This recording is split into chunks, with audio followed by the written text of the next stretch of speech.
Welcome back, Planet Earth, to your authoritative podcast where motor mounts meet memories. It's to all the cars I've loved before, carslove.com, where we take a walk down memory lane and meet some wonderful people, some pulled from our past, some we met just today. And thanks to everybody for taking this ride with us, whether you are listening from around the world or down the street. We wanted to mention that we would, if you can, follow the show. And I say that a lot. We say that a lot. But ensure that it shows up in your library. Doug, can we just take a second and talk about the follow mechanism? Now, it's where you have to go to the show page and hit the little plus that says follow. I don't know why sometimes I feel like they make it so small. Is it just me? But if you click that, I believe it shows in your library, and then you are always informed when a new episode comes up, right? Yep. And our cadence, we've been 100% consistent, has been every other week on Tuesday morning. Well, evening, right? Oh, no, when the episode drops, sorry. Yeah, yes, good point. Correct. Yeah. You're talking about recording. So, yes, but who knows? Maybe we'll start doing more. But yes, if you want to be alerted to the latest episode when it drops, right, hit follow. It also helps us know that what we're doing is valuable to the listeners. Absolutely, you're enjoying it. You want more. Yeah. So is the follow mechanism also the same with different platforms, streaming platforms? Maybe they don't call it follow on SEMA. I only use Apple, but Spotify has a follow, I believe, or something similar. So we're on all the major ones. Yeah. Yeah. So if you like what you're hearing, please, it helps. It completes the feedback loop for us. You can always email us, but please do follow the show. That way you will always be aware of the stuff that we do. And as we move into new platforms, we can engage in those places moving forward. So this is the place where we talk about life lessons through cars. Again, please follow the show. Reach out over mail. We're getting more and more mail. Christian@carslove.com or Doug@carslove.com. We continue to buy as many domains as we can, but those are the best email addresses to get to us. So I think those are the calls to action. But Doug, there were a few emails that I got in with some listeners saying, hey, you guys sit comfortably at the intersection of memorabilia, automobilia, and in media. And I got to thinking about that. And we always, whether you're sitting around with your kids and you're seeing automobiles, cars in movies, in TV shows, in music, in books, they really do permeate past, present, and future. And it got me to thinking of what are some ways that what are some ways we come across, all right, whether it's Miami Vice, cars in that show as a kid, Knight Rider, Starsky and Hutch, depends on Car 54, where are you? How far back do you go? The Andy Griffith Show, right, with the police cars and that sort of thing. So Doug and I are big readers, and I just finished a book here by Bob Lutz. I'm holding it up for the camera, and I read a book of his a few years ago, Car Guys versus Bean Counters, about this push-pull between, leading with your gut and sort of constantly being micromanaged by either the dollar, the widget, the metrics, or the KPI. And I enjoyed that one so much that I bought this one, and it took me kind of years. My to-be-read shelf is groaning with books, under the weight of the books. And this Icons and Idiots, Bob Lutz, does something really interesting. And he, of course, has held executive positions all over the world for car companies all over the world. Yep. And Ford of Europe, Chrysler, GM, they kept bringing him back out of retirement. He had something to do with the Dodge Viper. Absolutely. Yeah. And in this book, he talks about kind of some of the supervisors, managers, CEOs that he worked for, and whether it's he just kind of walks through his life. He has led a fascinating life. He was a Marine aviator, went to high school in Switzerland, whether it was at GM, Opel. Let's see, he worked for BMW for a time. That's correct. Talks about working for the, Philip Caldwell at Ford. Everybody knows Red Poling at Ford. Lee Iacocca at Chrysler.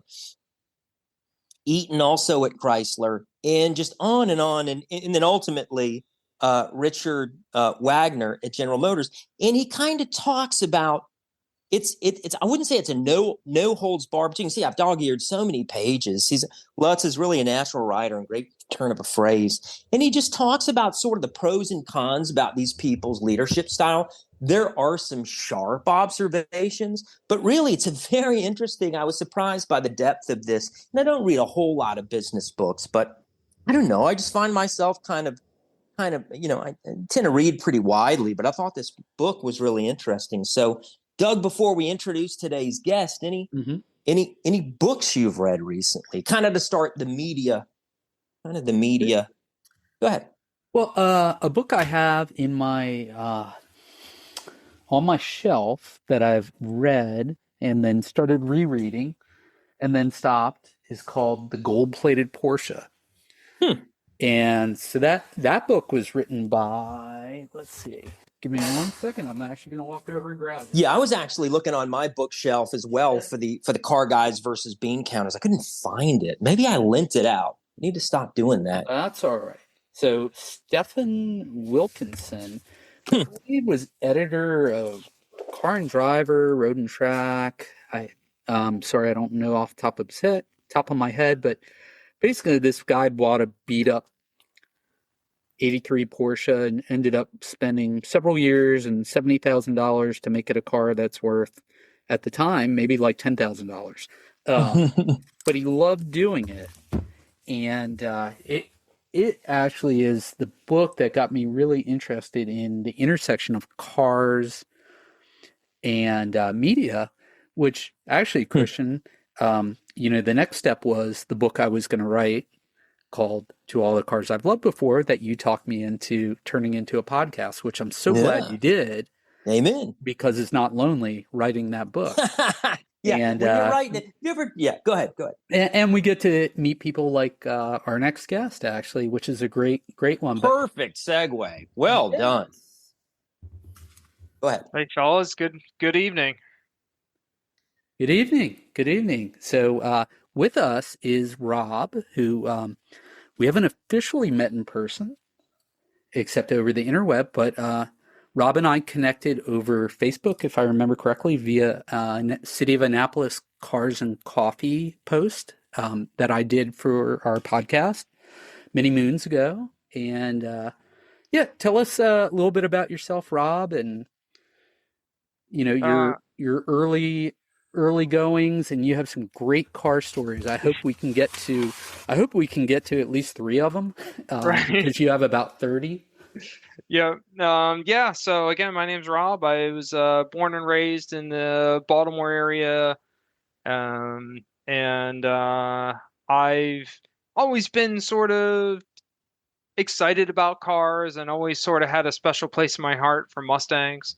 And so at this point in my life, I've owned a few Mustangs, which has been really fortunate in that regard. And now I do try to get out to cars and coffees and car shows and things like that, because I just like going out and seeing cars. It doesn't matter to me the make, the model, whatever. I just want to go out and I want to see what other people have done with their car. What are they proud of? And hear the stories similar to what we're doing here. That to me is what the community is like all about.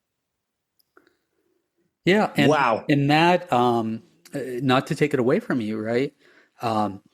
But one of your hobbies intersected with cars, and back to media again, is as a, and I'll say this may not be accurate, as an amateur car photographer, right? Yeah. Yeah, I've done a little bit of professional photography, but by doing some car events, I've now done some photography for 2 different online magazines or online websites, whatever, carshows.com as well as Stang magazine. They really helped me get me started in this business. Nice. And So, and I've been really fortunate that through one of those, I got a connection and I was able to attend the SEMA Show 2 years ago in 2022, and that was a real eye-opening experience. Pretty amazing stuff out there.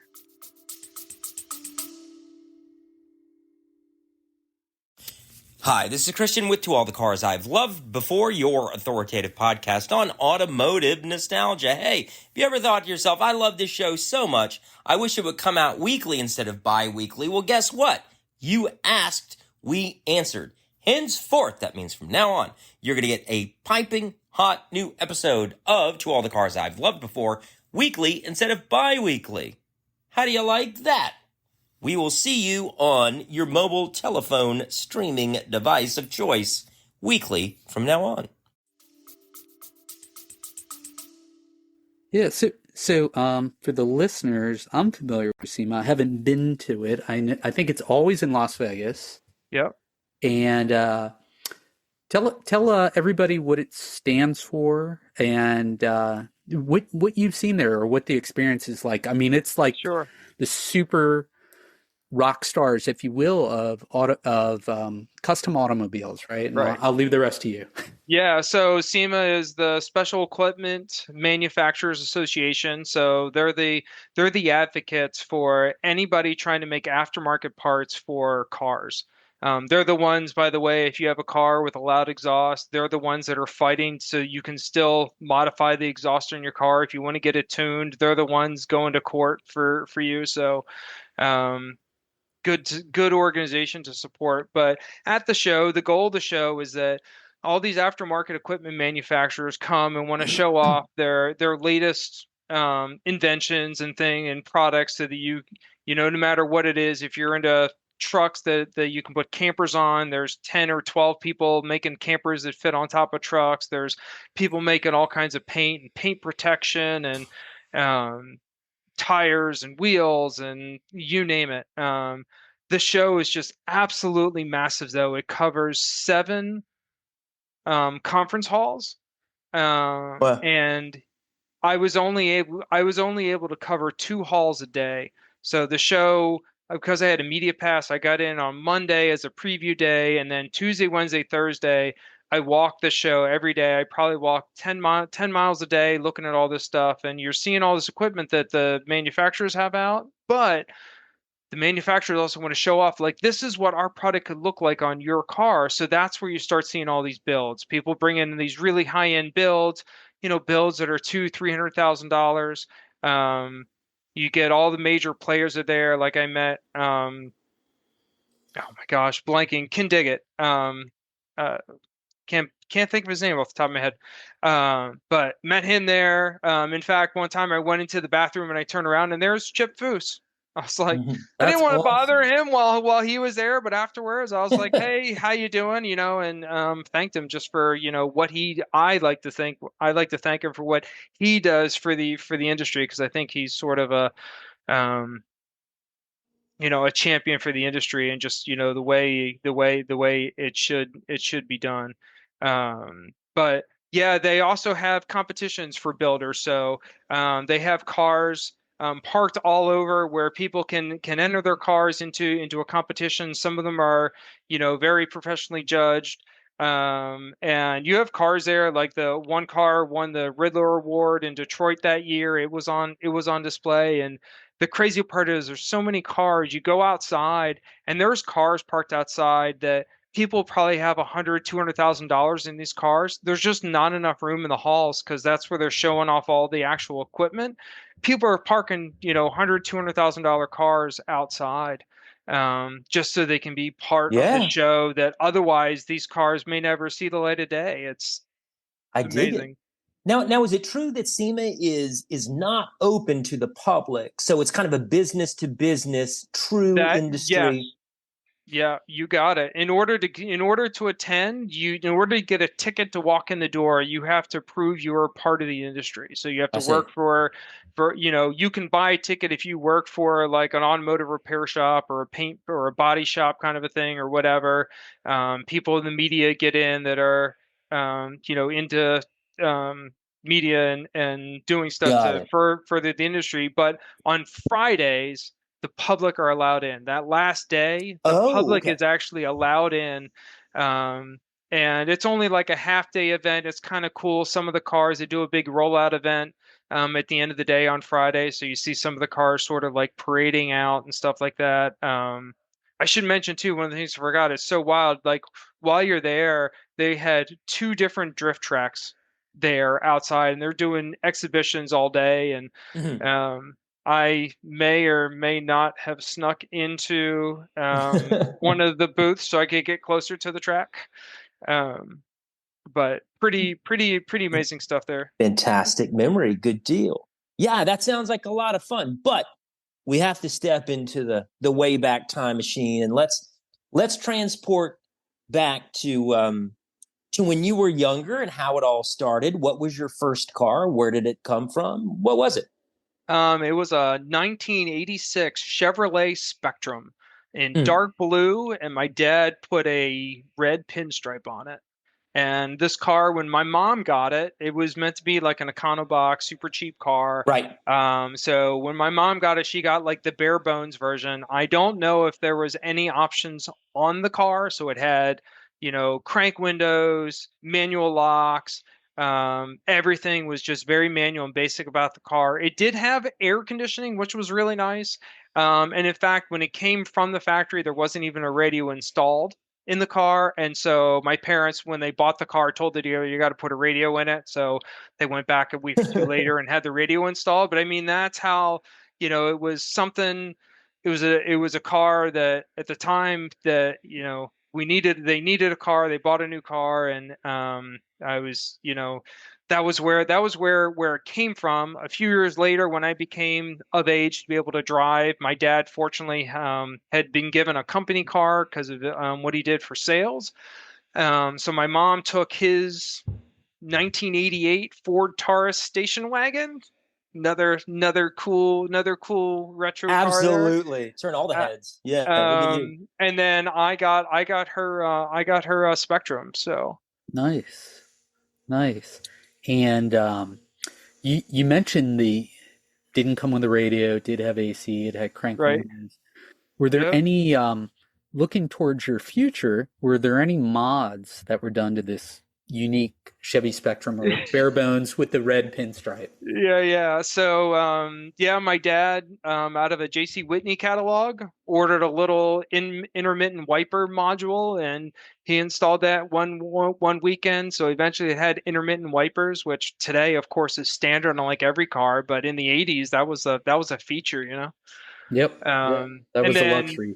yeah, it was. And when I got a hold of it, the radio, of course, came out. I put a tape deck in it. I cut some bigger holes in the rear deck lid. Put some Jensen 6x9s in the back deck lid, and um, put bumper Cut it to stickers all over the pieces. back of it. Yeah, I had some fun with it. But all in all, it was pretty stock. But it got me from A to B, and got me to school. And I was very very lucky to have a car at that age. Well, yeah, not only from that, my favorite part about the story and about the Spectrum is that it seemed to help several of your pals in the neighborhood pass their driving test. I've never heard anything like this. So walk us through how that happened. Yeah, so it was a good luck charm that myself and three of my friends all passed their driver's exam the first time in that car. So a couple of my friends were just like, I want to go get my driver's test. My parents don't have time. And like, I'll take you after school. Let's go. So, the one girl, we went to a parking lot. She practiced parallel parking once or twice, whatever, and went up and passed the exam. We stopped at McDonald's on the way home as a thank you, and that was kind of cool. And actually, one of the girls, I ran into her at a reunion over the summer, and I saw her, and I said, I remember the story. I remember you passing. She's like, that's a funny thing you mentioned. Like my parents were really into letting me go out and do some of the driver's exams, but they were not going to take me for my license. She's like, if you didn't take me, I don't think I would have Oh, had my license to this day. Like, wow. so it was pretty cool. So yeah. That man, you did a good turn. Now, one thing that you said that didn't strike me when we were first talking about this, or or when this story first came to light, was so there was an element of this car being good luck. Yeah. Which I love. So everybody said, hey, well, whether it's willing something to be true, or it's easy to drive, or it just kind of somehow the car willed the person testing you to pass you because you look responsible in it. I think that's pretty neat. You did somebody a good turn, to be sure. Yeah, so remember, 4 people passing the exam with no power steering either, because that's back then that was an option. Yeah, that's great. So you didn't have to go to the gym either. You were getting your workout, that's just true, fighting the steering. Lovely. Yeah. My second car didn't have power steering, and by my choice, it didn't have. It was a stick shift. Boy, that was a workout. Mm-hmm. Let's see. And if memory serves, Chevy Spectrum was not actually made by Chevrolet, right? It was what we'd call badge engineering by a close GM partner. Yeah, my understanding is that I was actually designed by Isuzu and sort of rebranded, and I think Isuzu sold it as their own. I don't remember what they called it. Yeah, I think it was the iMark. That sounds right. Yep. And GM owned part of Isuzu, so there were a lot of those. I'll say compartnerships, competition. Fun fact about that car. It actually had another name because it was the Chevy Spectrum from '86, I think, to like 80 or '85 to like '88, and then the Geo brand came along. It became a Geo Spectrum for like a year. Good call. Okay. Yeah. I know somebody on this podcast who owned a Geo. I did. I love that little car. That you could go anywhere on a tank of gas. And was that the little convertible Geo? No, I wasn't that cool. I wasn't cool enough to have a convertible Geo. But yeah, I was lame enough to have a regular Geo for a moment. Geo Metro. Yeah, in my misguided youth, I spent a lot of time without a car and having a bum ride. So it's whatever I bought whatever car I could afford by scraping change out of the nearest sofa. But wow, bringing back memories, good times.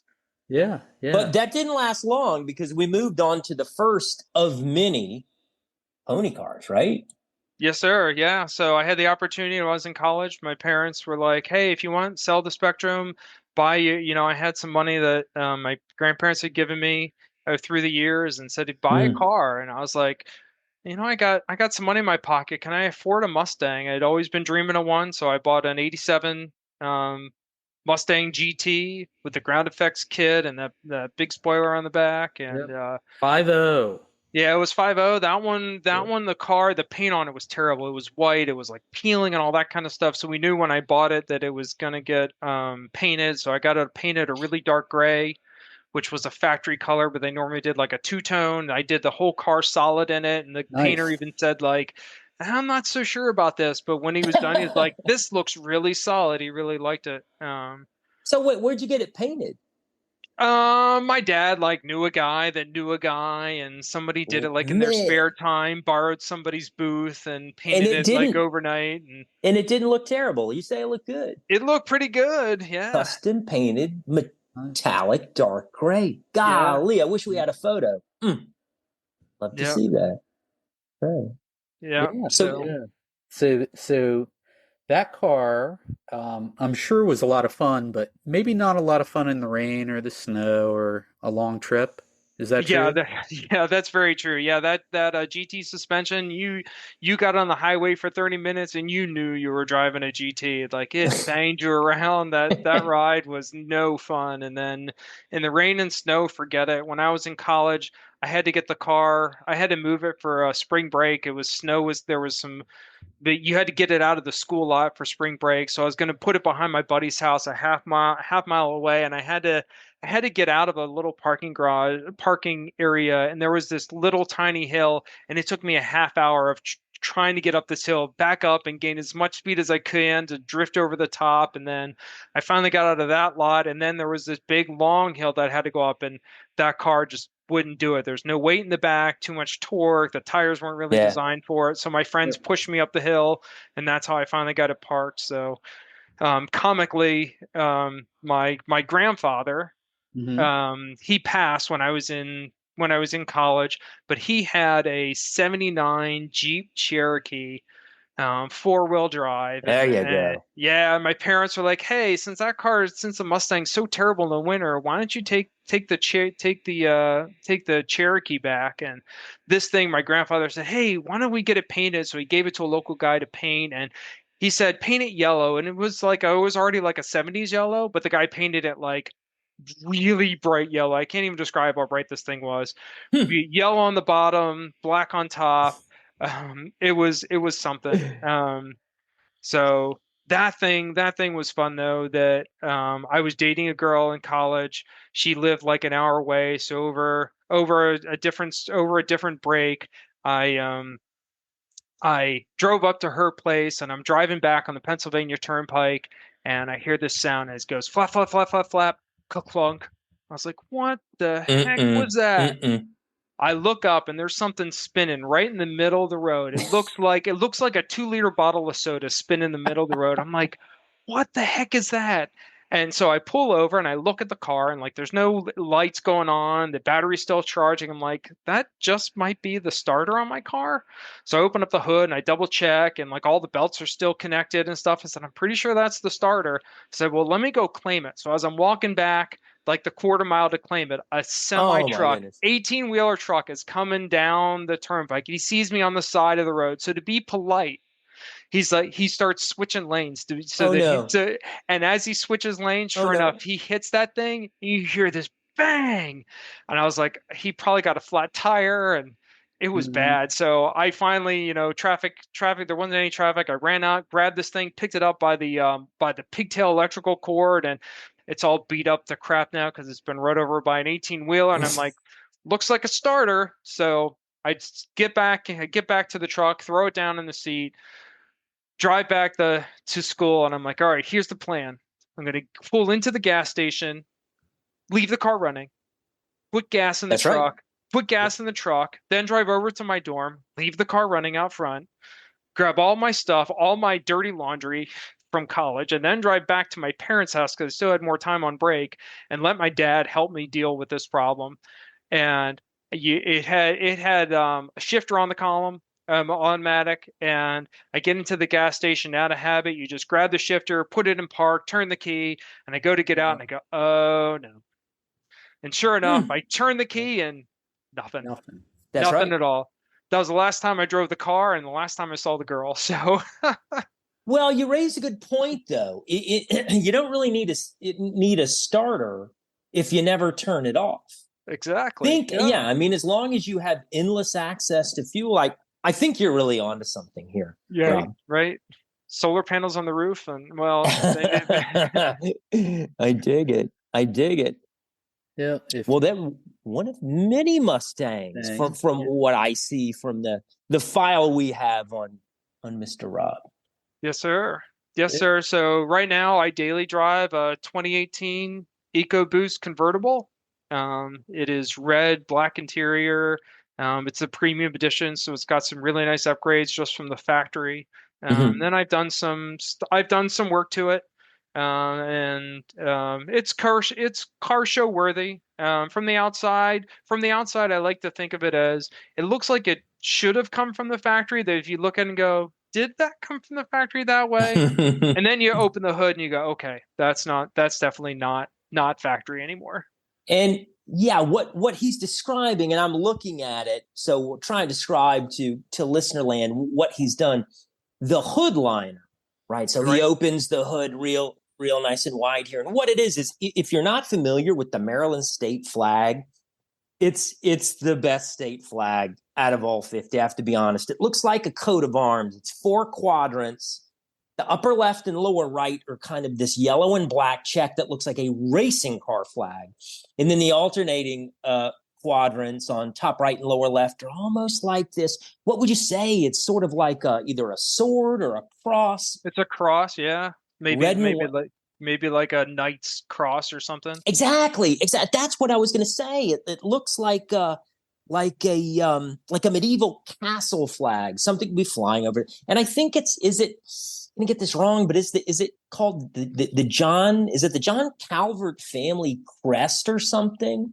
I think that we can look into that later. We can have somebody fact check us. I'm not big on the fact checking, but in the middle of so the hood liner is the flag, and in the middle of the flag, it's the Mustang, the pony that looks like it's flaming. It's kind of stretched out in streaks. It's going so fast, and it actually is a callback to the little pony on the front grille of the car. It's really something else. It's very distinctive, and if it's okay with Rob, we're going to put this up on our site because I've never seen anything like that before. What do you think, Doug? Ditto, and he's also got some nice red accents underneath the hood, which are colorful and about the same color as the car, but they're also mods. So you've done a couple mods to this Mustang as well. Yeah, I've had the front bumper off of that car 3 or 4 times now. I put an aftermarket intercooler. It's got an intake. I had it professionally tuned. So factory, it was like 240 horsepower to the rear wheels because, again, it's a 4-cylinder turbo car. It now puts about 290 to the wheels, which at the crank, that's like 330 at the crank factory, and now it's probably close to 400. Which a GT is like 460. So I'm getting closer to GT territory. I'm never going to compete with the GT. I know that, and that's fine. But it just makes the car a little more fun to drive, a little more kick. Yep. A little louder probably, and yeah. Actually, I try to keep it down. Like 4-cylinder, I'm not a big fan of exhaust on there. Unlike my '87 Mustang, where I had the mufflers removed and I ran straight pipe, and that thing would like wake the neighbors. But this car, I keep it quiet. Like I'm like, trying to be a good neighbor. Yeah, be a good citizen. Yep, I hear you. And, so go ahead, Doug. No, I was gonna say, and there's another Mustang. So I think we're on the 4th one, maybe third one. Yeah, I've done 3. I love how he starts in the 80s in '87. He goes forward, what is that, 30 years to a 2018, and then goes back, what is that, 60 years, 55 years to a 1966 Ford Mustang. And it's a very specific color. The color is called Ember Glow. Okay, and we're looking at a picture of it on the screen. Again, we'll have to put these on our website. You can see it's this beautiful. How would you even describe it, Rob? It's a kind of a metallic orange, kind of a copper color with like a little bit of extra orange in it. Yeah. There was a Plymouth Prowler like factory color that's close, but it has a little more orange in it. The cool part about this color, Ford offered it in '65 as a custom order color. About 400 people did it, so there's hardly any of those left at all. In '66, they offered it as a factory option. 12% of the cars were sold like that, so it's like 60,000 cars or so are this color from '66, and then they stopped. So the color is very unique to the year.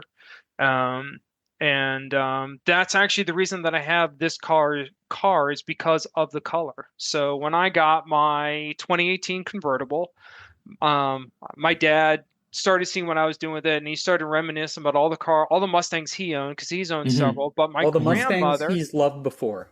Yes, he's owned a couple as well. But my grandmother, she bought a 1966 Ford Mustang in Ember Glow. Nice. It was an automatic car with the deluxe 2-tone interior. They also call that the pony interior. And it had a center console in it. And my dad kept telling me stories about how gorgeous this like interior was and stuff like that. And I finally saw one at a car show, and I was like, man, one day I've got to have one.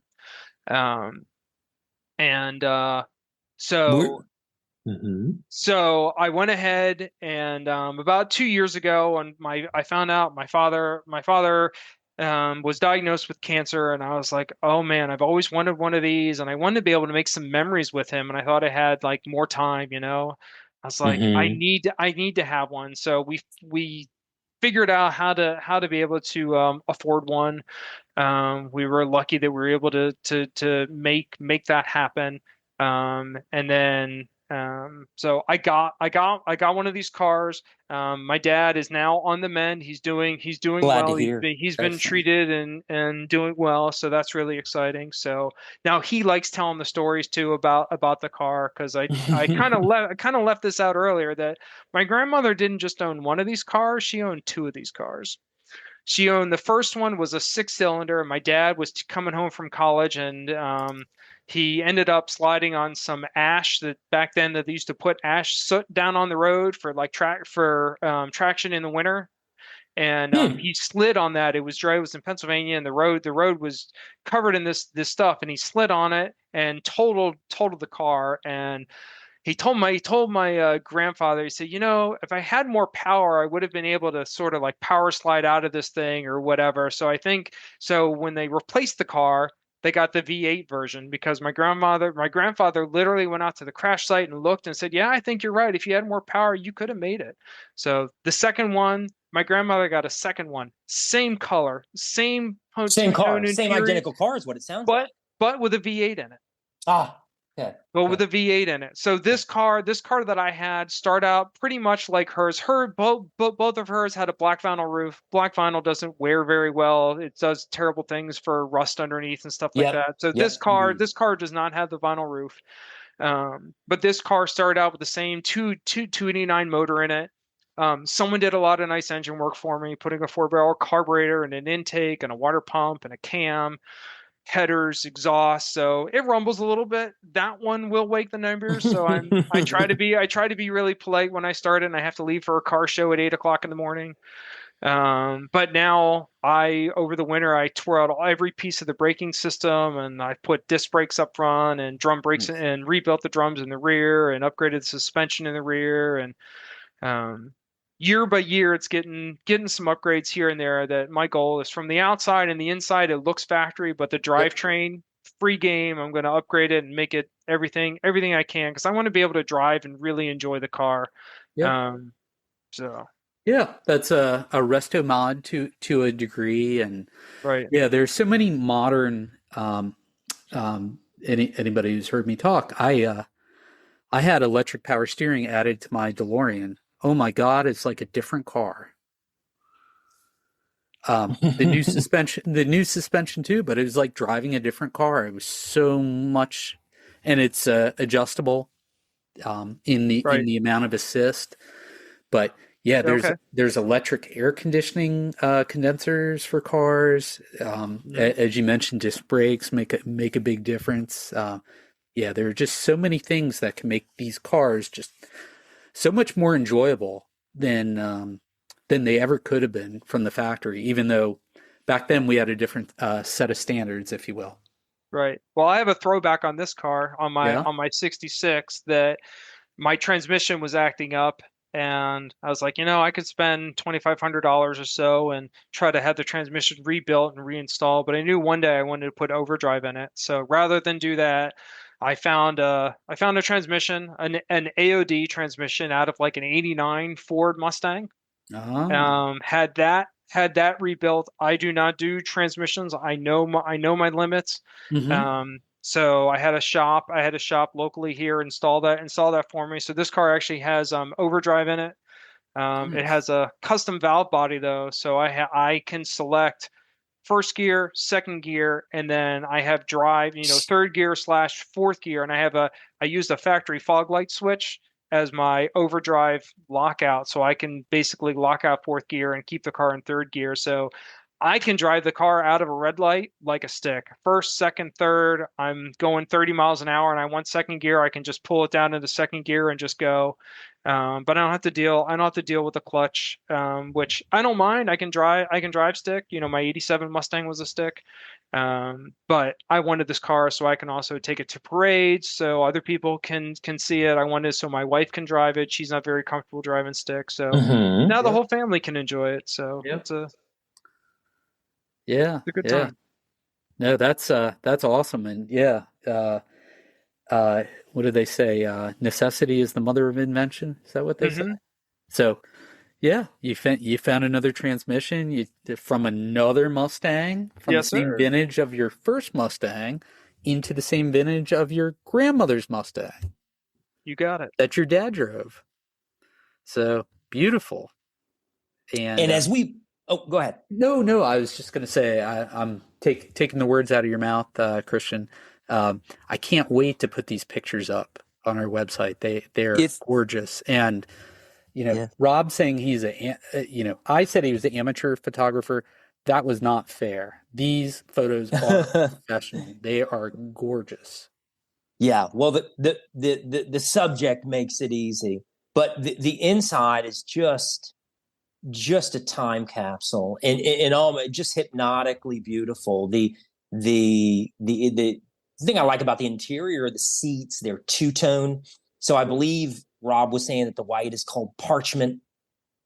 The name of the color is called parchment, and it's just so beautiful. So as we wind down here, and there it is, he's showing it there. I love the center console too. Very 60s, just a little like rails going down front to back, all the way, full length. Yeah. So do you and as we are talking about the weather is changing here as we move through season 3, and make sure you get outside with your cars, go to a car and coffee, go to a car show, talk to people about their cars. And so this one makes the round with you to car shows, Rob?